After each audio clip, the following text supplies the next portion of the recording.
Paul, I know you also had a kind of a similar.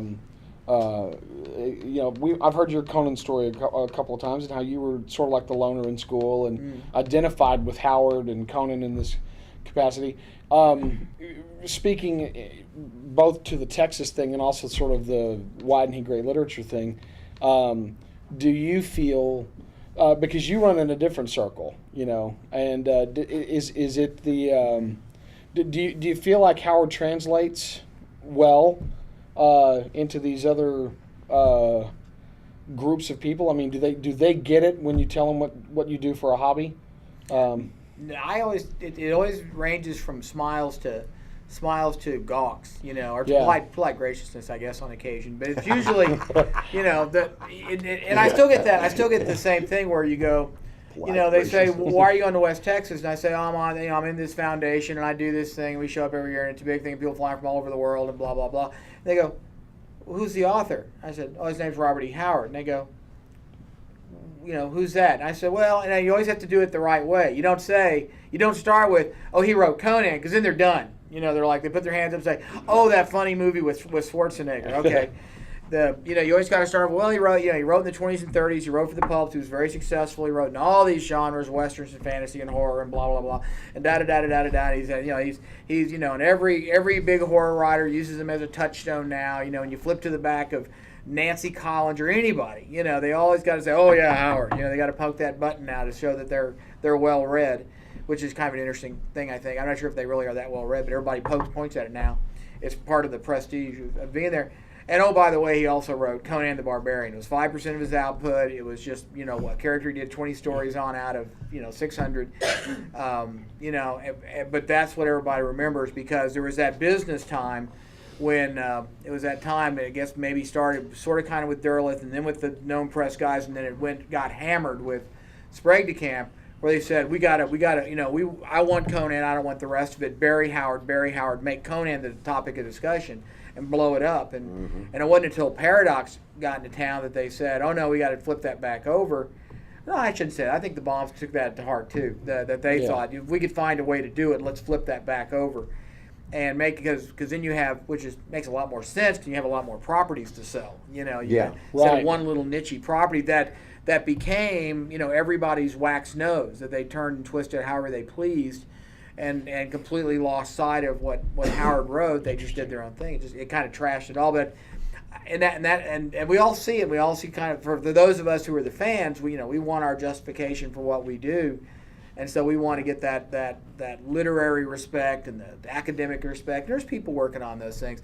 But it's still the same thing. If I walk up and hand somebody a book and say, go read this, 90% of them come back and say, and they just hand it back.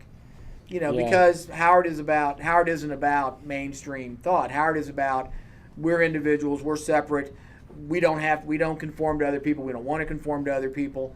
Our uniqueness, the being the barbarian that's wandered into the civilization, that's doing his thing, that's what gives us our strength and our ability to cope, and what gives us our advantage.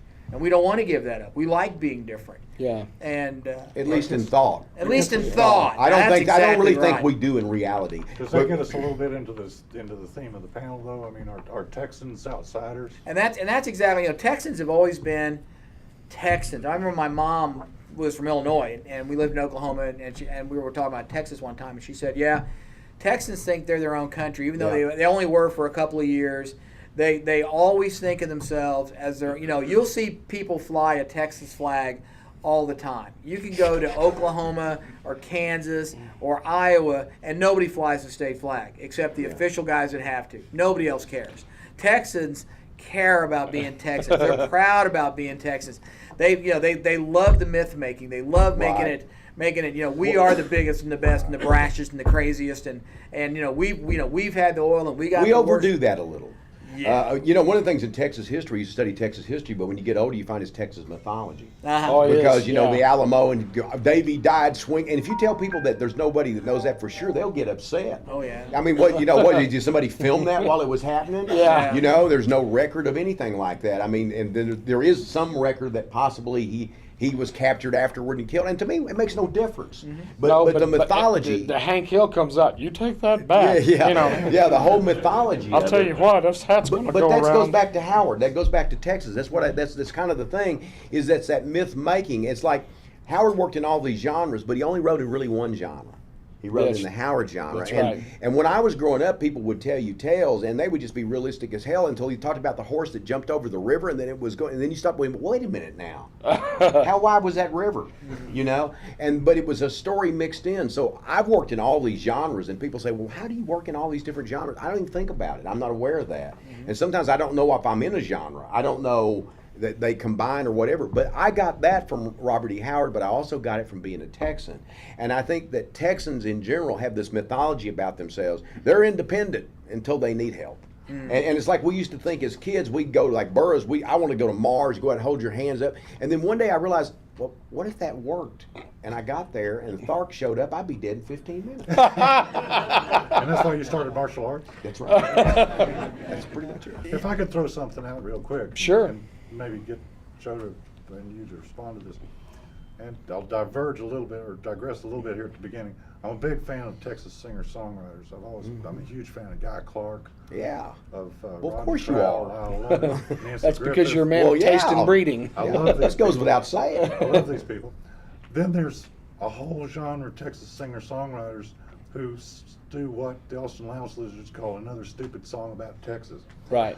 They're self-consciously Texan. These other ones that I love, Guy Clark writes songs called Dublin Blues, or about being in Rome.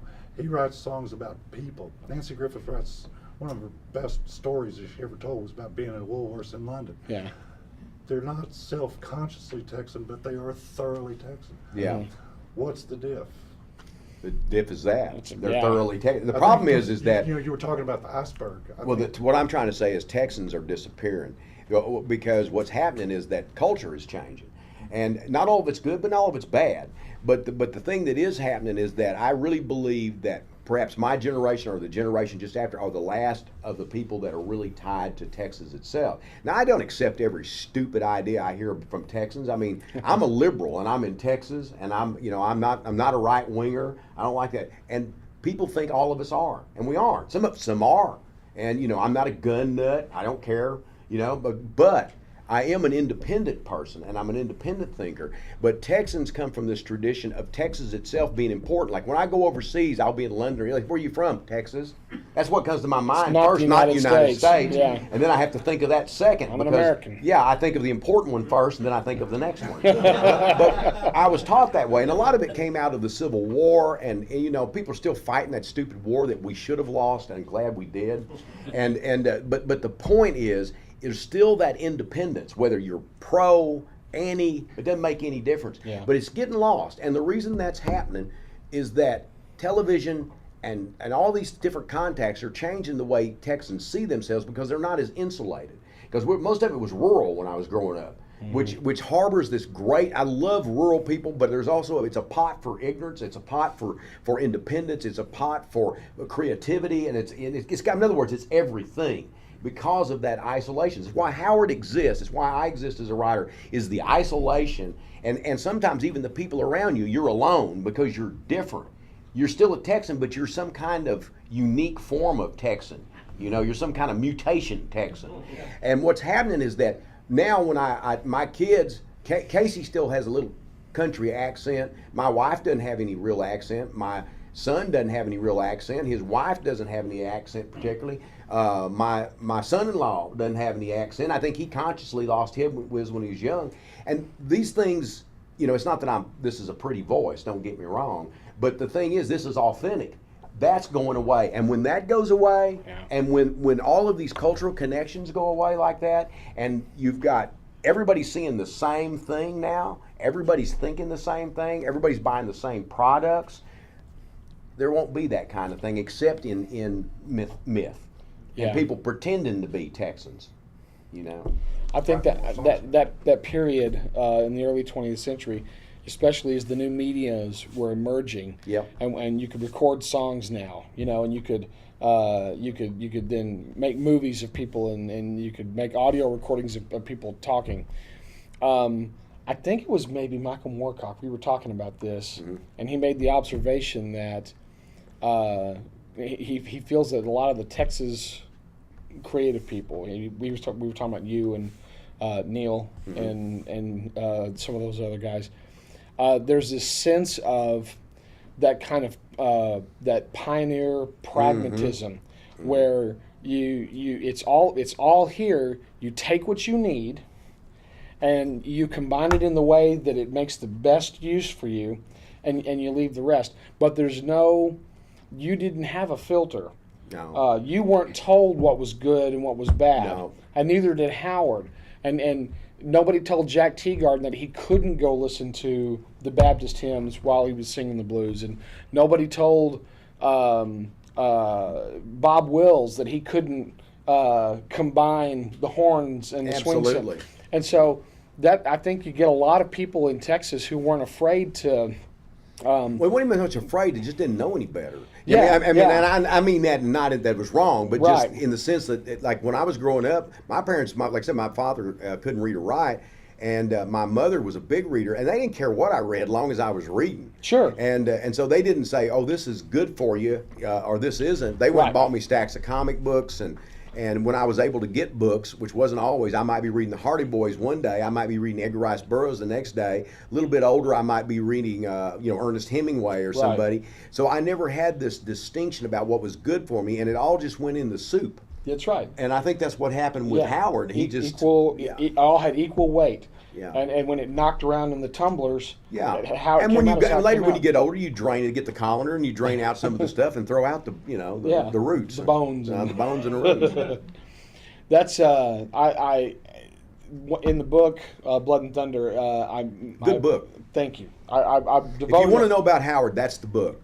The camp did a book, and it's got some good stuff in it. But overall, the biggest problem with that is what we're coming to. He was not a Texan. He was a Yankee. He was a Yankee that came with a Yankee view. Because I can say all the bad things I want about Texas. I'm from Texas. That's You right. know, That's I'm right. a liberal atheist Texan. You know. You can't talk about my sister. Yeah, you can talk about I can talk about my That's sister. right.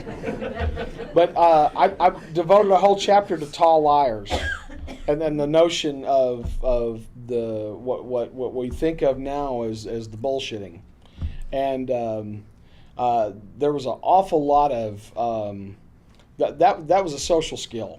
It still is, especially if you live in a small town. That's still that's coin of the realm in Vernon, Texas. Your ability to pull a leg or spin a yarn or Hold forth. yes. And so we heard that Dr. Howard had that ability. Howard's friends all said he had that ability, and he would reenact comic strips from the paper and hold them spellbound, and he had that natural ability, and I think that's the secret ingredient to that's the stuff that's missing from people who try to write like Howard. The secret too, then you just hit it, but just I'm going to define it a little bit more. When you talk about him reenacting the comics, the reason that he had so much power and the ability to do that is because on some level he believed those things happened. And that's me. In some universe, Conan is just as real or as anybody. Yeah. And anybody that truly, not just reads a book. I always love these people. Well, I don't read fiction. I just read nonfiction. Like, that's truthful. and it can be, but I've written nonfiction. And you bring your own prejudices to it, whether you mean to or not, no matter how fair you try to be. I'm not talking about unfair Fox News stupid. Right. I'm talking about when you're really trying to be fair, you still bring some of your own thoughts and prejudices to it. And the other thing too is that you read the nonfiction people who give you the story you want.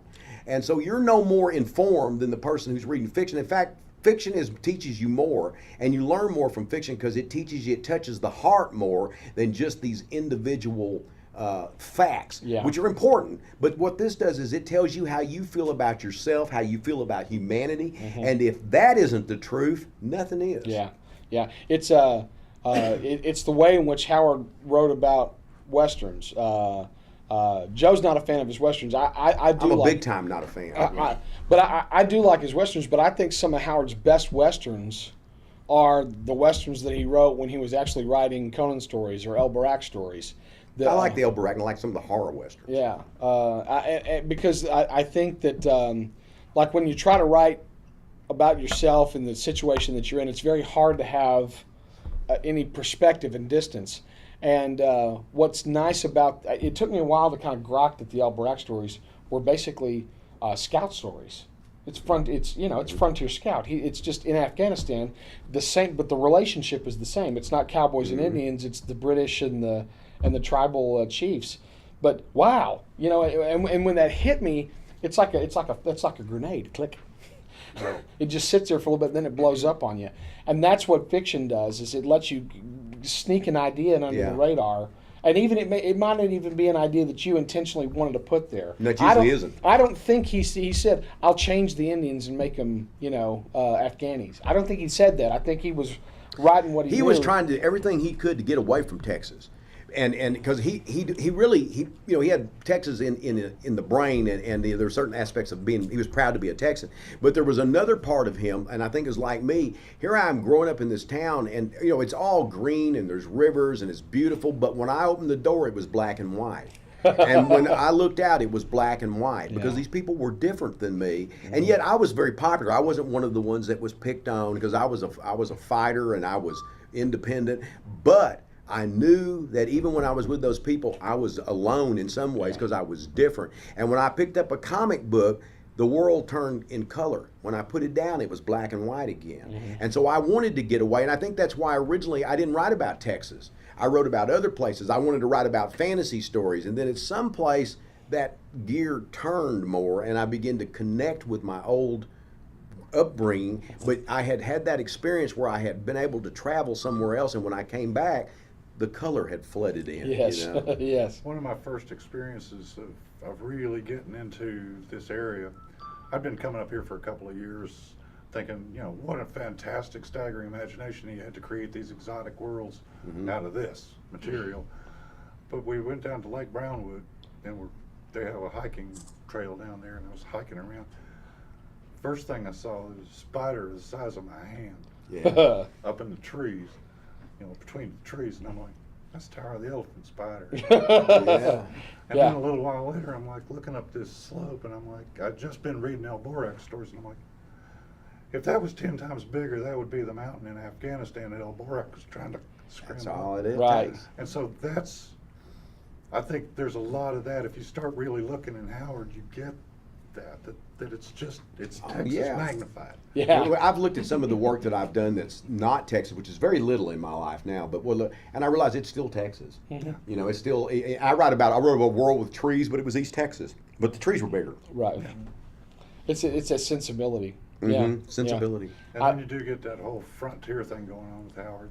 That's definitely. Do you guys have any questions for us? Because we could do this all day, but there will be a dinner break, and so if anybody has any comments or questions or observations, or if you just want to know something, otherwise I'm going to keep talking, and we'll. And you'll rue the day. There's one right back there. Thank God. Yes, sir. You haven't commented any on Howard's poetry. He was an okay author. He was even good. He was even great, but he's also had some stinkers.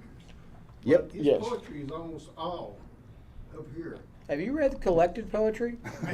I'm thinking maybe there's a couple there you might have got by. I mean, I'm sort of thinking the poetry's right about here. That's just me. I'm not. First time I read Samaria or The Tempter. Oh yeah. The hair stuff. There's some good stuff, but I think most of it that's just my take. I think that honestly, the poems I like the best that he did, and this is. I was slow to get to Howard's poetry. The collected stuff that was in Weird Tales, it's great, and some of it's beautiful little short stories in 14 lines. Yeah, that's the stuff I like. Nicely done, and the prose poems. But as when I was researching Blood Thunder the first time, I found all this. What he would do, this just kills me. He'd be writing a letter to Tevis Clyde Smith, and here's what's been going on, and this was going on. Oh, well, some poetry, and he would just and knock out about. He'd do like 14 pages of just. He'd do 3 stanzas or 4 stanzas, and then go, "Hey, I got a letter from Action Stories the other day. They're going to publish this, that, and the other. You ought to send him some of your junk, I kind of think. Here's some more poetry." And you can tell he was literally stream of consciousness. Yeah. And the fact that he could do it off the cuff. With the rhyme and the meter intact, of course, we're talking about a guy who memorized everything he read. He had an eidetic memory, however you want to define that, and so he only had to have that rhyme and meter structure once or twice before he could commit it to memory, which is frustrating. Yeah, I like poetry that doesn't worry about that. But that's to me, I always say that if everybody tells you life is short, if you want to change that view, attend a poetry reading. And I've written poetry, I've sold poetry, so I'm not dissing poetry in general. That's right. But I don't tend to like poetry that rhymes, and I don't like rhymes too much. I love Robert Frost and Shakespeare. There are exceptions. But I don't like this, in the old days when the, fire ran rampant, I think that, I do like some of Howard's poetry. I think some of his Southwestern poetry is gorgeous, I loved the prose thing that he sent H.P. Lovecraft with a set of rattlesnake rattles. I don't know about that. Oh, it's a... You mentioned that. He did a. I'll take it back. Lovecraft was wanting to know about some of the things he heard about snakes were true, and so instead of correcting any of the misinformation, he sent Lovecraft a set of rattlesnake rattles and this wonderful little prose poem that doesn't rhyme or anything. It's just a really interesting thought, and it completely reestablishes the mythology. Let me break it down for you. Here's a set of rattlesnake rattles. Now let me tell you why this thing is the taker of lives, and it's gorgeous. That's how you know that there are fans of Howard's poetry up here at the table. Yeah, there's fans. Like us. I'm just not one of them. But I think it's I personally believe that it's about the same proportion as his fiction. It's like there's a lot of it that's good. There's a bunch of it that's pretty mediocre. It's certainly readable. And then it sounds too borrowed to me. It sounds like borrowed poetry, and I think that's why it does it. There's exceptions. And it's just a matter of taste. So understand that. I'm right and you're wrong, but it's okay.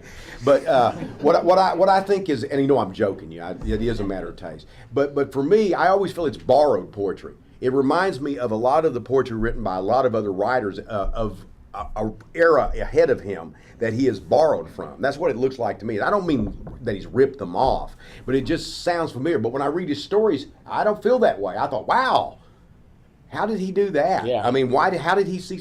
Nobody I've ever, did it quite like that. There's a uniqueness to the fiction that I don't think is to the poetry. That's my difference. So it may not be bad poetry. I just feel it's not particularly original. And there are exceptions. There's some things I like. There's pieces of his poetry I've quoted that I like so much. Yeah. But. The Texas in poetry, we have a critical poetry book that's been floating around for a couple of years trying to get published with TCU Press. And the guy that wrote the intro is a former poet laureate of Texas who said, I became a poet because I read Howard poetry. That I'd read other stuff that didn't do a thing for me. I read Howard stuff and I was blown away and off I went. And he wrote a very lengthy introduction talking about kind of the history of Texas poetry up and around that time of Howard. And like you said, Howard it borrows back to the kind of the end of the 1800s when meter and rhyme was still an important part of it. And that's kind of the stuff his mom probably read him on a daily basis, the stuff he got used to. And he decided, that's pretty, that's what I like. Right. I like the feel of it, I like the way it flows. And he really liked that dynamic. And when he was writing that stuff, they were just going to free verse. And free verse was becoming the way to write poetry. He always thought it was lazy, just for people who can't be bothered to put a little effort into it. And so he wrote some, but not much. And one of my favorite Howard poems is Samaria, which is really free verse. Yeah, the thing about that is like when I was young, we had a thing that I took in town was called expression. I think they call it speech or something like that now, but they called it expression. I had to go in and memorize all these tons and tons of poetry, some of which I can still quote to this day. But a lot of it, when I started reading Howard, I went, been here. And the other thing, too, is that I used to originally think a poem should rhyme. And I'm not saying I don't like rhyming poems, that time of year that thou mayest and me behold, it's about Shakespeare, all those things, certainly rhyming things. But when I used to think that it was lazy until I started dealing with it, and I realized, no, the structure is lazy because it always gives you a way to go. And to me, I think that that it's just a difference in taste in poetry. Is a lot of it. It's not that it's so much bad, but I do find it very familiar with all that stuff I had to memorize. Yeah. I've always felt that poetry should only be read by the intended victim. So that said, when It should not be read by Garrison Keillor. No, I do like some Howard stuff. I tend to like the funnier stuff and the kind of one-off stuff. I find that more interesting. But I think some of his prose poem stuff is great. It's just The stuff really that's nice. almost like a little short story. Yeah. I like that. And then there are some of these just like, it'll be real short. It'll just be this idea or something. I'll Yeah. go, wow. Right. Wow. Right. But you know what? I didn't like Lovecraft's poetry either. Oh, I hated it. Yeah. Still do. Yeah. Same thing. Yeah. It is what it is, and What the hell's a Stygian rock? I have Or an eldritch rock. and the fact that I think it's definitely significant that Howard wrote over 700 poems. I mean, good Lord, that's a lot of poems for 12 years, man. That's just that's kind of humbling, really. But are you guys familiar with Sturgeon's law? The notion that 90% of everything is crap. 99. No, 90, you're right. The percentage of good poetry is bigger because it's a larger number. But and I don't always feel that way. But I do think that when Howard is bad, I think there's some Conan stories that should have never seen print. There, I'll say it. When Howard's great, he's amazing. At his best, he's awesome. But he didn't publish the Veil of the Lost Women was in the trunk for a good reason. Yeah. It was in there for a really good reason. How many writers, even writers you like, can actually, you could say, change the world and world of literature, and in many ways change the world, change the way people develop, show imagery in films and games, commercials, all that stuff. And he wasn't the only one, understand me, but he he's was part one of of a the handful. primary Yeah. ones that really changed the world of popular culture and the way people see images and the way they think about certain things. I mean, sometimes I'll watch commercials and I'll think, my gosh, there's more on this commercial and it's science fictional than there were in the entire movies I saw when I was growing up. Yeah. And it looks better. Yeah. Yeah, but it comes from all these sources. And Howard, like I said, he's got all these people that were imitators directly. He's got all these people who never read him, but read the imitators, and then so on and so on and so on. That is Right. really an impact That's that interesting, yeah. very few writers can claim. Yeah. That people were influenced by this guy's influences. Yeah. How many people became writers because of Lynn Carter? I can't think of I anybody. actually know of one, but I'm not going to name him because he's here and his name is Tim Truman. Oh. No, I'm overstating that. No, but Tim liked Lynn Carter too. And when I was younger, I enjoyed them because they reminded me of Burroughs. That's before I began to think, Burroughs has already done this. When you Right. get older, you start to go, I don't want more of this. I think when you first start reading something, like you read Howard, then you want to go with all these writers who are writing something like Howard. And then after a little while, you realize, really, I don't want that because they're not Howard. And if they're different enough, then you enjoy them for who they are, not for who they're trying to be. Yes. But when I want to read a Howard story, I read a Howard. That's right. There it is. Anything else? Yes, sir. Just had a conversation with a couple gentlemen last night. Something I'd just like to ask. Here in Cross Plains, and you mentioned it earlier about his creativity and how he could see a spider on a cliff and just blow it up. Living in Cross Plains, isolated from the big city influence, and I know in one of Howard's letters he expressed the wish to be rich and to travel a lot. If he had had that lifestyle, what impact, if he had been able to travel more and see the world more, what effect do you think that would have had on his work? Would that have altered his He was the creativity? richest man in town. He went up and paid cash for a car. He had thousands in the bank when he died. He could have traveled if he wanted to. He didn't want to. He would say things like that. He said stuff like that. I wish I'd do this. But he really restricted himself down. He really created a box for himself and kept himself in that box. I think he was scared of things like that. I think he was really scared of going back east. When I was growing up, the idea of traveling was one of those things that you thought of, but they're out there, they're different. And then when I started traveling, I realized, no, they're not. The countries are different and things are different, but people have the same interests and the same drivers. Yeah, they have a different flavor. But it's I don't think it would have changed him much. But by the time when he killed himself, had he begun to travel then, I think it would just made him a better writer because he had already learned his skills. He already had his template. I think that would have just improved what he was doing. But if he had done it early on, who knows? I think it would have given him more stuff to write about. Mm-hmm. But I think for example, because this happens kind of without fail, if he could have left Texas and let's say gone to visit Lovecraft, if he could have gone up to the East Coast and hung around for a couple of weeks and taken a leisurely bus back down through the South or whatever, if he could have spent some time out of Texas, I think he would have come back and a week later started writing something set in Texas. Because leaving Texas tends to crystallize. They did it to me. I left Texas, and when I came back, it was like, here's my Texas story. And then after that was out of the way, he could have then written something about the East, and all that. But I'm glad he didn't meet Lovecraft because I think that would have put an end to. I think they would have killed the friendship. Absolutely, they would have both been profoundly disappointed with one another. Yeah.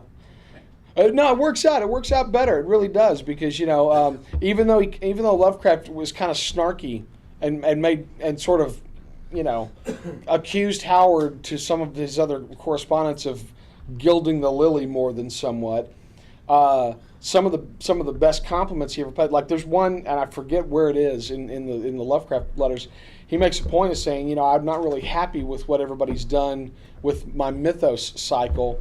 The only guy that really seems to understand what I was trying to do and really gets it is Robert E. Howard. And so they were really simpatico on a lot of things. But it was definitely an intellectual friendship. Well, yeah, it was intellectual, but I think that what happened too is that Lovecraft, because of the certain conflict and making their point, Lovecraft would write him in such a way as to be, I'm the scholar, yes, and you're that peon. And then Howard would, instead of trying to do that, he would go country on him. He'd get more Texan than Texan. And I think a lot of the stuff that you see in his work is overstatement. Yeah, that's right.